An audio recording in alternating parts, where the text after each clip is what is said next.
அருகே சாலையில் சென்ற வாகன ஓட்டிகளை நிறுத்தி விழிப்புணர்வு நிகழ்ச்சியில் போலீசார் பங்கேற்க வைத்தனர்.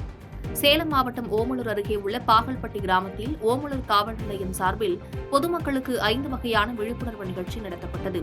இதற்காக கிராமங்கள் தோறும் இளைஞர்கள், மாணவர்கள், பெண்கள் கலந்து கொள்ளுமாறு அழைப்பு விடுக்கப்பட்டிருந்தது.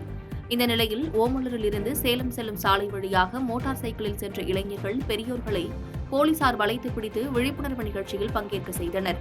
போலீசார் மோட்டார் சைக்கிளை நிறுத்துவதை பார்த்த பலரும் ஹெல்மெட், போதையில் வாகனம் ஓட்டுவதற்காக பிடிப்பதாக கருதி வாகனத்தை திருப்பிக் கொண்டு சென்றுள்ளனர். இருந்தபோதும் போலீசார் கூறுவதை கேட்டு இளைஞர்கள், பெரியோர்கள் விழிப்புணர்வு நிகழ்ச்சியில் கலந்து கொண்டனர். இதில் ஓமலூர் காவல் ஆய்வாளர் லோகநாதன் கலந்து கொண்டு சிசிடிவி கேமரா வைப்பதன் அவசியம், சைபர் குற்றங்களில் இருந்து தப்பித்தல், போதைப் பழக்கங்களில் ஈடுபடாமல் இருத்தல், சாலை போக்குவரத்தை முறையாக கடைபிடித்தல் என 5 வகையான விழிப்புணர்வை ஏற்படுத்தினர். இந்த விழிப்புணர்வு நிகழ்ச்சி மிகவும் பயனுள்ளதாக இருந்ததாக கலந்து கொண்ட இளைஞர்கள் மகிழ்ச்சியுடன் தெரிவித்தனர்.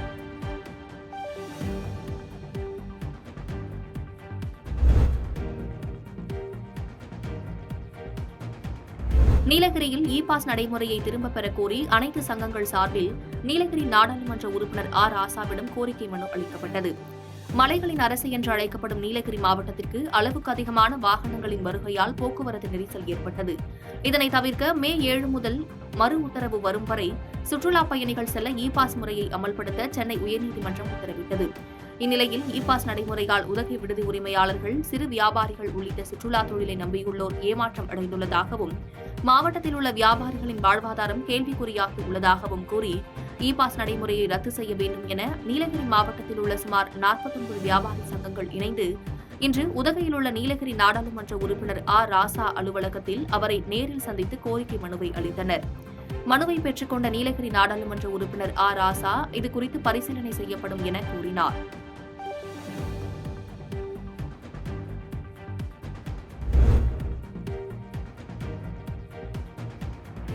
சாம்சங் தொழிலாளர்களின் பிரச்சினைகளுக்கு அமைச்சர்கள் உடனான பேச்சுவார்த்தைக்கு சமரசம் ஏற்பட்டு அதிகாரிகள் அதற்கு உடன்படுவதாக அறிவித்த பின்பே தீர்வு கிடைக்கும் என மாநில தொழிற்சங்க தலைவர் சவுந்தரராஜன் பேட்டியளித்துள்ளார்.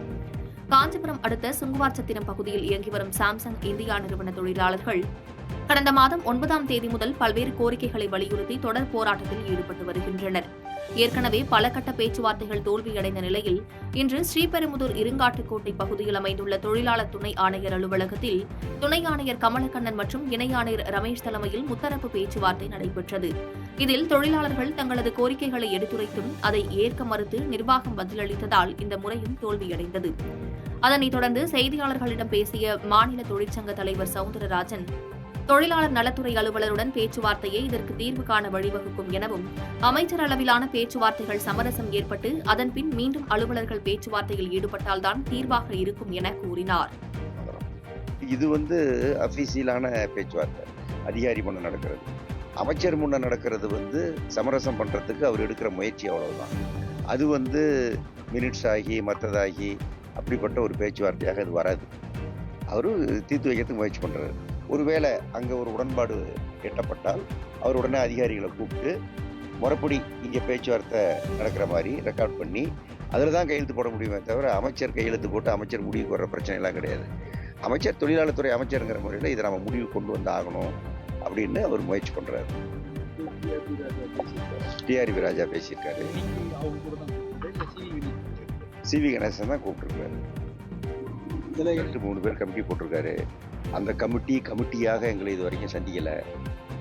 டிஆர்பி ராஜா இண்டஸ்ட்ரீஸ் மினிஸ்டர் மட்டும் அவர் தனியாக நிர்வாக உயரதிகாரிகளை சந்தித்ததாக அவருடைய ட்விட்டரில் வந்திருக்கு. அதை பற்றி எங்களுக்கு வேறு எதுவும் தெரியாது.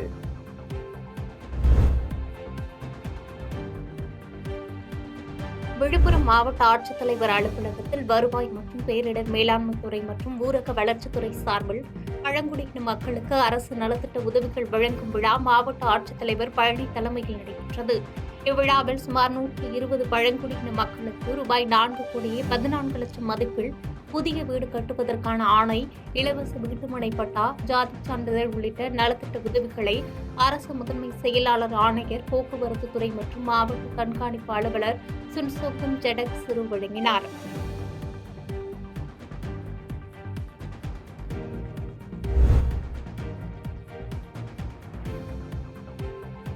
விழுப்புரத்தில் உள்ள அரசு பள்ளியில் அரசு முதன்மை செயலாளர் ஆணையர் போக்குவரத்து துறை மற்றும் மாவட்ட கண்காணிப்பு அலுவலர் சுன்சுங்கும் ஜடக் சிறு, விழுப்புரம் மாவட்ட ஆட்சித்தலைவர் டாக்டர் சி பழனி, விழுப்புரம் பூந்தோட்டம் நகராட்சி தொடக்கப்பள்ளியில் முதலமைச்சர் காலை உணவு திட்டத்தினை ஆய்வு செய்தனர். அரசு முதன்மை செயலாளர் மாணவர்களுக்கு உணவை பரிமாறியதுடன் உணவை சாப்பிட்டு ருசி பார்த்தார். பின்னர் மாணவர்களிடம் உணவின் தரம் குறித்து கேட்டறிந்தார்.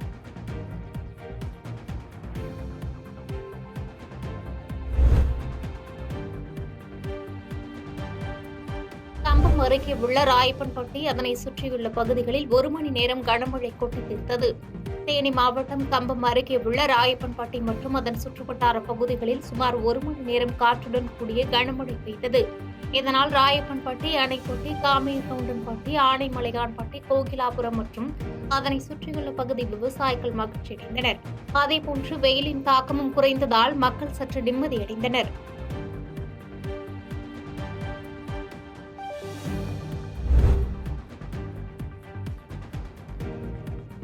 தமிழ்நாடு ஒடுக்கப்பட்டோர் வாழ்வுரிமை இயக்கம் சார்பில் இலவச வீட்டுமனை பட்டா வேண்டி நாமக்கல் மாவட்ட ஆட்சியரிடம் மனு அளிக்கப்பட்டது.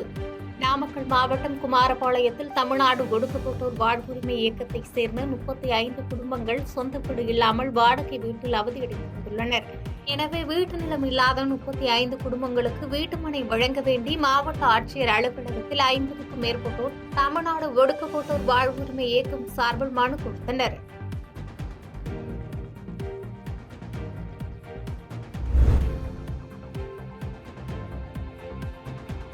செங்கல்பட்டு தூய கொளம்பா மேல்நிலைப் பள்ளியில் 2024-2025 கல்வியாண்டிற்கான தமிழக அரசின் விலையில்லா மிதிவண்டிகள் வழங்கும் விழா பள்ளி தலைமை ஆசிரியர் தலைமையில் நடைபெற்றது.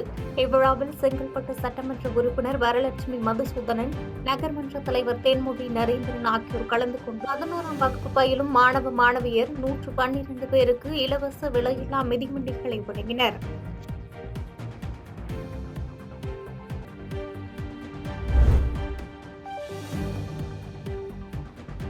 தேனி மாவட்டம் உத்தமபாளையம் அருகே உள்ள தந்தை பெரியார் மற்றும் பிடிஆர் கால்வாயிலிருந்து பாசன பகுதிகளுக்கு இன்று முதல் தண்ணீர் திறக்கப்பட்டது. தேனி மாவட்டம் உத்தமபாளையத்தில் தந்தை பெரியார் மற்றும் பிடிஆர் கால்வாயிலிருந்து பாசன பகுதிகளுக்கு தண்ணீர் திறக்கப்பட்டது. இதனை மாவட்ட ஆட்சியர் சஜீவனா மற்றும் தேனி பாராளுமன்ற உறுப்பினர் தங்க தமிழ்ச்செல்வன், கம்பம் சட்டமன்ற உறுப்பினர் ராமகிருஷ்ணன் ஆகியோர் திறந்து வைத்தனர். இதன் மூலம் உத்தமபாளையம் வட்டத்திற்கு உட்பட்ட 830 ஏக்கர் நிலமும், தேனி வட்டத்திற்கு உட்பட்ட 4316 ஏக்கர் நிலமும் மொத்தம் 5146 ஏக்கர் பரப்பளவில் நிலங்கள் பயன்பெறும் வகையில் தண்ணீர் திறக்கப்பட்டது. தண்ணீரை திறந்து வைத்த மாவட்ட ஆட்சியர் பாசன நீரை சிக்கனமாக பயன்படுத்த விவசாயிகளை கேட்டுக் கொண்டார்.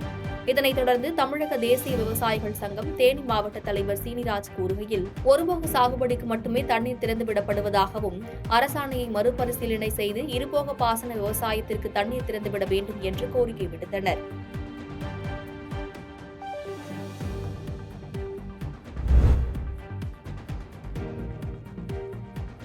நீலகிரி மாவட்டம் உதகை, குன்னூர் உள்ளிட்ட சுற்றுவட்டார பகுதிகளில் கடந்த 1 வார காலத்திற்கு மேலாக பெய்து வரும் மழை காரணமாக தேயிலை மகசூல் அதிகரித்துள்ளது.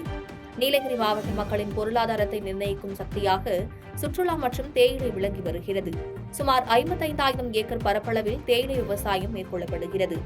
இந்நிலையில் நீலகிரி மாவட்டத்தில் கடந்த ஜூன் மாதம் துவங்க வேண்டிய தென்மேற்கு பருவமழை ஜூலையில் துவங்கி 1 மாத காலம் பெய்தது. இதனால் மழை காரணமாக தேயிலை மகசூல் அதிகரித்துள்ளது. தேயிலை தொழிற்சாலைகளுக்கு நாள்தோறும் பல ஆயிரம் கிலோ பசுந்தேயிலை கிடைப்பதால் தொழிற்சாலைகளின் தரமான பசுந்தேயிலை மட்டுமே வாங்கப்படுகிறது.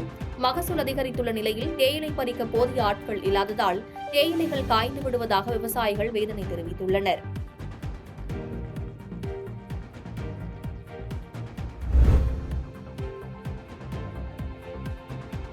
கூரைக்கூண்டு ஊராட்சியை விருதுநகர் நகராட்சியுடன் இணைப்பதற்கு எதிர்ப்பு தெரிவித்து 500க்கும் மேற்பட்ட கிராம மக்கள் கருப்பு பேட்ஜ் அணிந்தும் எம்எல்ஏ வீட்டை முற்றுகையிட முயன்றதால் பரபரப்பு ஏற்பட்டது. விருதுநகர் ஊராட்சி ஒன்றியத்துக்கு உட்பட்ட கூரைக்கூண்டு ஊராட்சியை விருதுநகர் நகராட்சியுடன் இணைப்பது தொடர்பாக அறிவிப்பு வெளியானதைத் தொடர்ந்து இதற்கு கூரைக்கூண்டு கிராம மக்கள் எதிர்ப்பு தெரிவித்து வருகின்றனர். இந்நிலையில் விருதுநகர் நகராட்சியுடன் கூரைக்கூண்டு ஊராட்சியை இணைக்க எதிர்ப்பு தெரிவித்தும் அறிவிப்பை திரும்பப் பெற கோரியும் கூரைக்கூண்டு ஊராட்சியை சேர்ந்த 500க்கும் மேற்பட்ட கிராம மக்கள் கருப்பு பேட்ஜ் அணிந்தும் பதாகைகளை கையில் ஏந்தியும் விருதுநகர் திமுக எம்எல்ஏ ARR சீனிவாசன் இல்லத்தை முற்றுகையிட முயன்றனர். அவர்களை போலீசார் தடுத்து நிறுத்தியதால் பெரும் பரபரப்பு ஏற்பட்டது. இதனைத் தொடர்ந்து பொதுமக்களுடன் போலீசார் நடத்திய பேச்சுவார்த்தையில் உடன்பட்டு கிராம மக்கள் எம்எல்ஏவிடம் மனுவை அளித்தனர். இதனால் அப்பகுதியில் சிறிது நேரம் பரபரப்பு நிலவியது.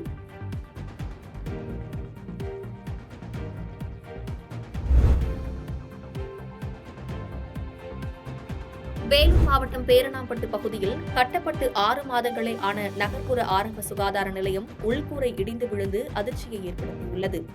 வேலூர் மாவட்டம் பேரணாம்பட்டு பகுதியில் வி கோட்டா செல்லும் சாலையில் தேசிய நகர்ப்புற சுகாதார திட்டத்தின் கீழ் 1,20,00,000 மதிப்பீட்டில் கட்டப்பட்ட ஆரம்ப சுகாதார நிலையம் கட்டப்பட்டு 6 மாதங்களே நிறைவடைந்துள்ளது. இந்நிலையில் கர்ப்பிணி மற்றும் தாய்மார்கள் பிரசவத்திற்கு பிறகு தங்க வைக்கும் அறையின் உள்கூரை இதில் இடிந்து விழுந்துள்ளது. இதனால் மருத்துவமனையில் இருந்த கர்ப்பிணி பெண்களும் நோயாளிகளும் அதிர்ச்சியடைந்தனர். உள்கூரை சிறிது சிறிதாக விழுவதைக் கண்டு கர்ப்பிணி மற்றும் தாய்மார்களை அந்த அறையிலிருந்து அப்புறப்படுத்தியதால் அசம்பாவிதங்கள் தவிர்க்கப்பட்டது. பாதகம் செய்பவரை கண்டால் நாம் பயங்கொள்ளலாகாது பாப்பா, மோதி மிதித்து விடு பாப்பா, அவர் முகத்தில் உமிழ்ந்து விடு பாப்பா. அண்மை செய்திகளை உடனுக்குடன் தெரிந்து கொள்ள இணைந்திருங்கள் இயம்நாடு தொலைக்காட்சியுடன்.